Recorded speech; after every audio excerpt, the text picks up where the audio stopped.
Hello everyone, David here back again to review The Walking Dead, and this time it is for the second episode of Season 6 entitled JSS, which if you were to switch backwards, you could have sworn this episode was going to be about Dragon Ball Z, because more often than not, whenever I saw the title for this episode, I'm like, Goku's going to appear, Goku will just save the world from from the zombies, and everything would just be over in a matter of minutes. There wouldn't even be a TV show, because Goku can do anything. Goku vs. Superman, Goku. I'm just saying right there, Goku. Anyways, unfortunately, this is not about Dragon Ball Z. It is about this little acronym that this girl keeps writing all over the place. Now, I have to pre-apologize, or just apologize in general, that I can't remember her name, but as that cold open started to proceed, I started to realize that this is actually the girl, because at first I didn't recognize her, and then as it progressed and she actually started to get covered up in dew, she started wearing those clothes, I started to recognize her as that girl was trying to kind of sort of flirt with around Alexandria, and Ron also kind of has a thing for her, and so she's always quiet and introverted.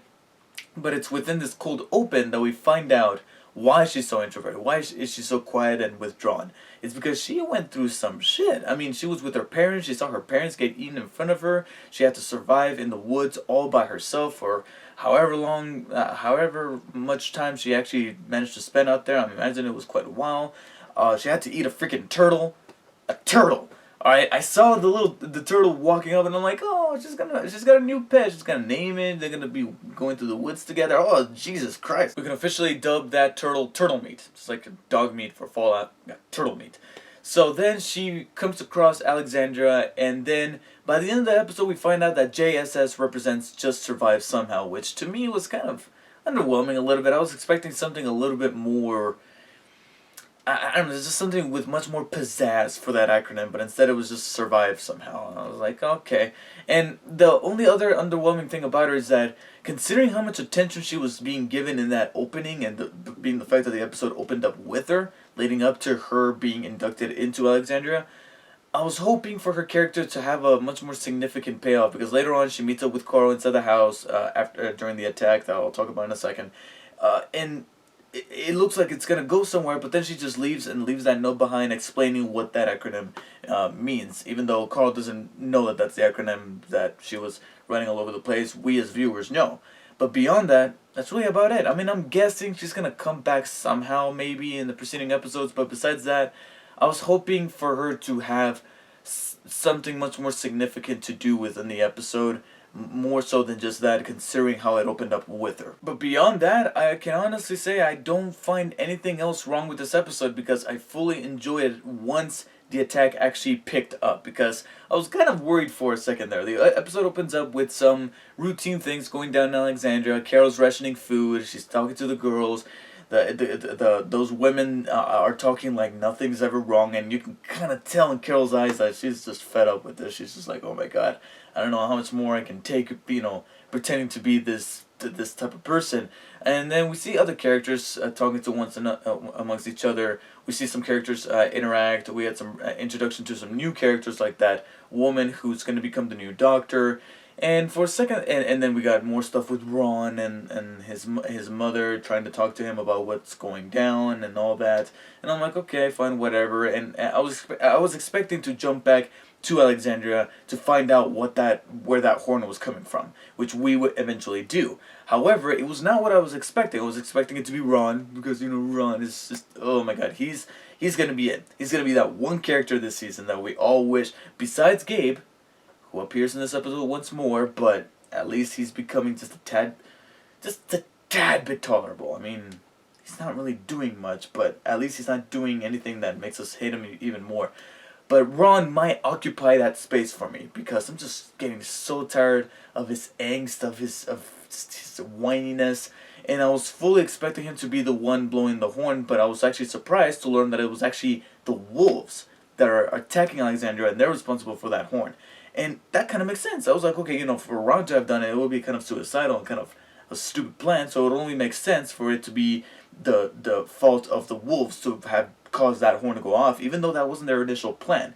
They were just trying to ram the walls, and the horn just happened to go off when that unfortunately failed. And I was I actually liked the fact that the walls held up, because that kind of shows that Reggie's legacy kind of lives on, and he knew what he was doing. He was smart enough to reinforce these walls so that they didn't just go down easily, and I kind of like that.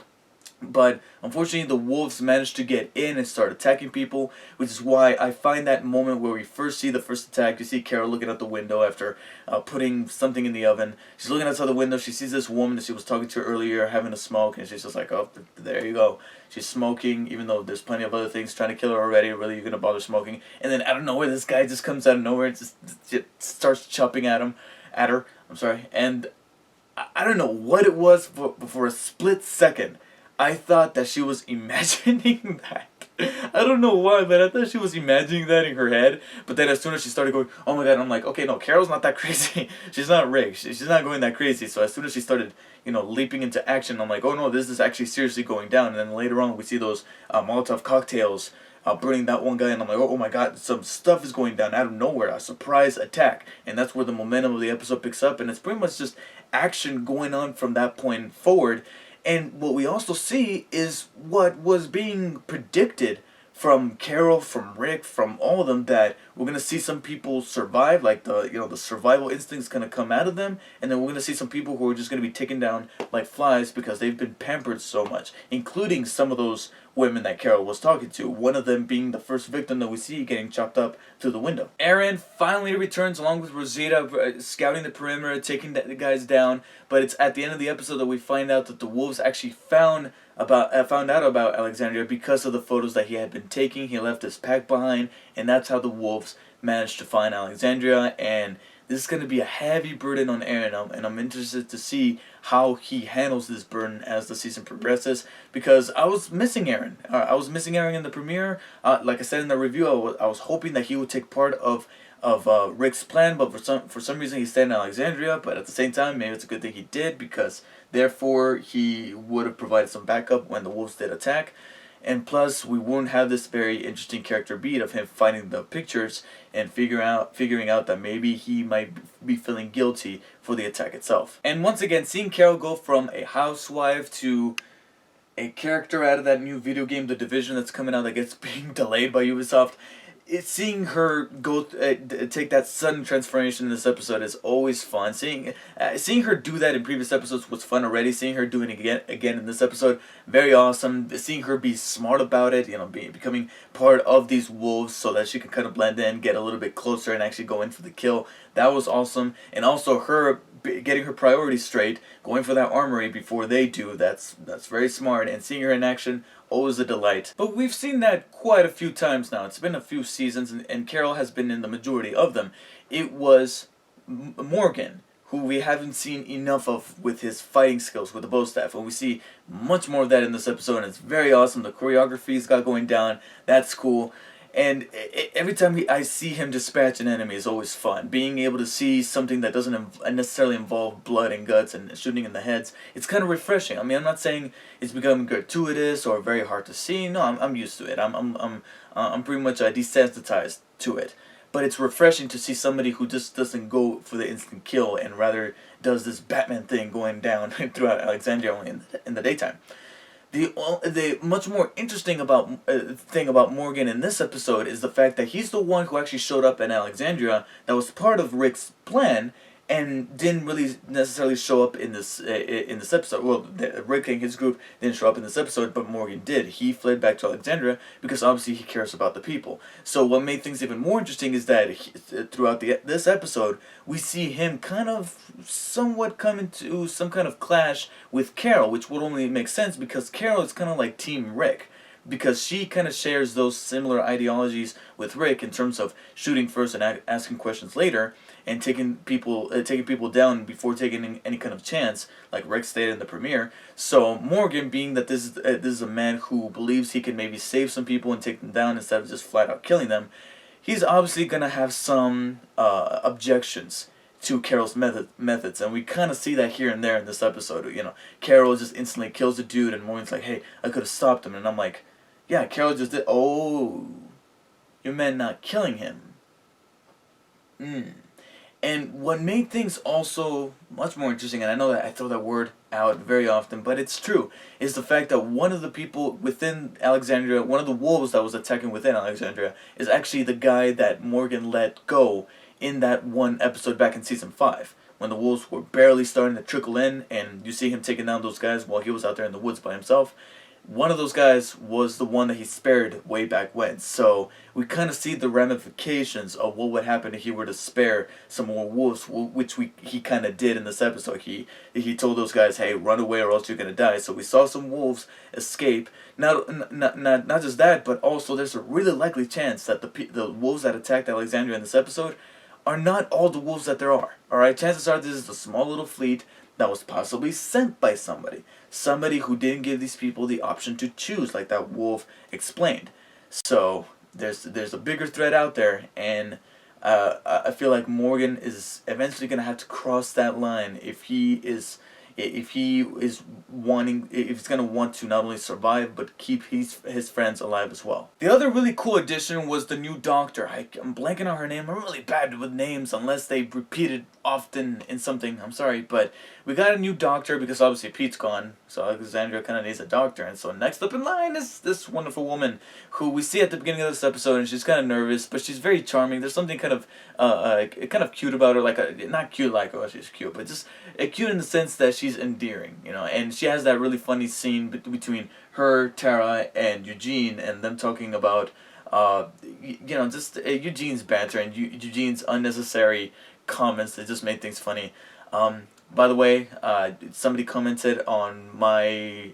somebody responded to my comment about last week's episode not having that much humor. There were a couple of things that I did, for some reason, blanked on, and I'm like, okay, yeah, that was funny, like the protein bar comment by Morgan. But then there were others that kind of went over my head, like Abraham saying, "We'd do it live," referencing Bill O'Reilly. That was so quick that I missed it. I didn't even pay attention to it. So, but thank you for the comment. And this episode did have that one moment of humor, but I realized that that wasn't necessarily the focus of this episode, because once the wolves attack, it's one giant action sequence. Essentially, practically the remainder of the episode is just this thrilling sequence of the wolves attacking and people trying to survive and trying to fend them off until Rick and the rest of the group can come back. And so one of the more fun additions to this episode was this new doctor who was kind of nervous at the beginning. She wanted to be a surgeon, but apparently she couldn't take it, so she went into psychology. But then her smarts, her cleverness, her wit is put to the test when this one woman gets brought in who's heavily injured, and so she takes it upon the task to try to, to heal her and to help her and resuscitate her. And so seeing her, I don't know, there was just something about how that character was played and being portrayed that was a very good addition. And the fact that the whole thing didn't end well, I mean, it's The Walking Dead, so things are not going to end well. And I kind of appreciated that the woman did not survive. She actually ended up dying, because that's just going to happen.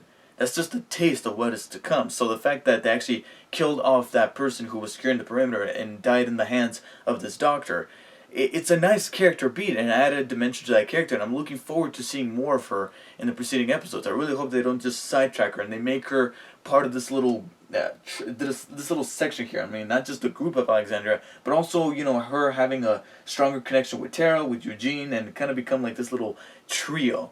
I would really love to see that, and hopefully they don't kill her off almost instantly, because I feel like the fact that this woman died in her hands will add a dimension to her character and will motivate her to want to learn to be a proper surgeon and a proper doctor and become a much more likable character. Besides the writers needing to handle some of these teenage characters a little bit better, I mean, I really wish there was a bigger payoff with this girl, and Ron is continuing to be a little bit of a dickhead.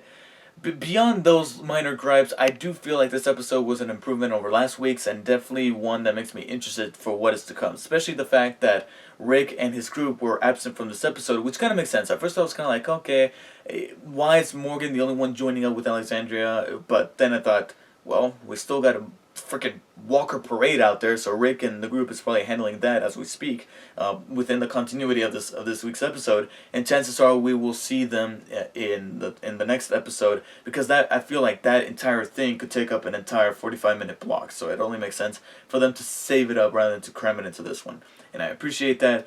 So JSS, or JSS, this week's episode was a very good one and a step over last week's. So for that, I gave this week's episode of The Walking Dead a high 8 out of 10. So let me know what you guys thought of this week's episode of The Walking Dead, and do you think we'll be seeing Negan before the mid-season finale, which happens to be right before December. It's actually by the end of November. We usually end in the middle of December, but we're finishing up a little early considering, almost every year whenever a new season comes out, they keep pushing the release date of The Walking Dead season premiere earlier and earlier. So do you think that by the mid-season's end, we will finally see Negan and the entirety of the Wolf army taking on Rick and his group? Thanks for watching. I'll see you guys next time.